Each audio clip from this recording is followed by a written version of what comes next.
All right, so let's take a look at you treating your own neck pain. So, of course, you could work with the head if you want to, especially if it's stress related. You can add in the head and work through the head sequence as well, because all these attachments to the neck go up to the head as well. So, of course, you're going to work the neck. So remember how to do that. So you'll work the neck, and remember to come around the shoulders here as well, like I taught you in the neck section.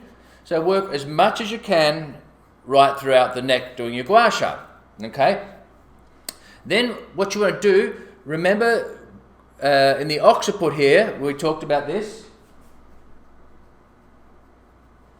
Remember we worked up through there. You want to do that. And then we've got the gallbladder, and I taught you this in the next section actually, doing gallbladder 20. I'm going to do circles on those, and urinary bladder 10, which are right next door. So I'll show you that again just in case you can't remember. So it's in the depression. When you come back from your ears, that depression in there, you can feel that first depression. I'll show you. Right there, and then right next to them, closer to the spine, on the ropey band of muscle is urinary bladder 10, right at the base of the skull. So you want to work both of those.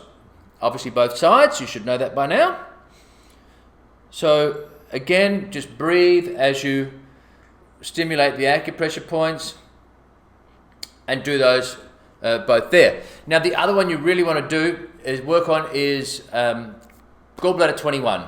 So just coming out from the neck on the high point of the trapezius muscle here.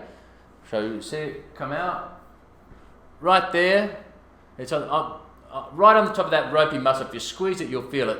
Okay, and that you can do extra gua sha right on that, and also do your acupressure right on that, and you'll really feel that.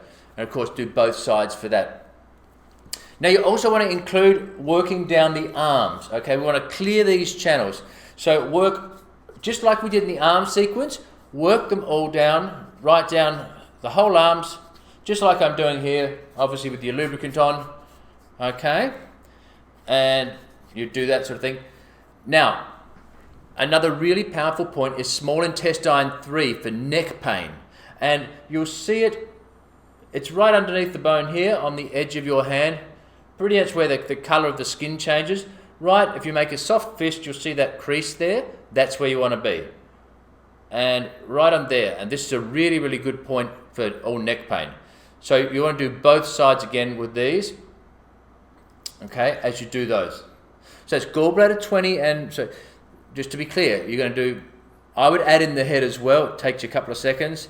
Add in the head, neck, because of course it's relieving for stress as well. Do your neck, all your upper back as much as you can.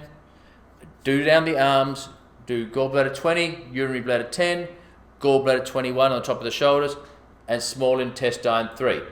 The other point you can do in, if you're not pregnant, is large intestine 4. It's a great point, as we've talked about a lot of the time through the course, but it's also a very good point for analgesia. So this is a great point as well for pain, for musculoskeletal pain.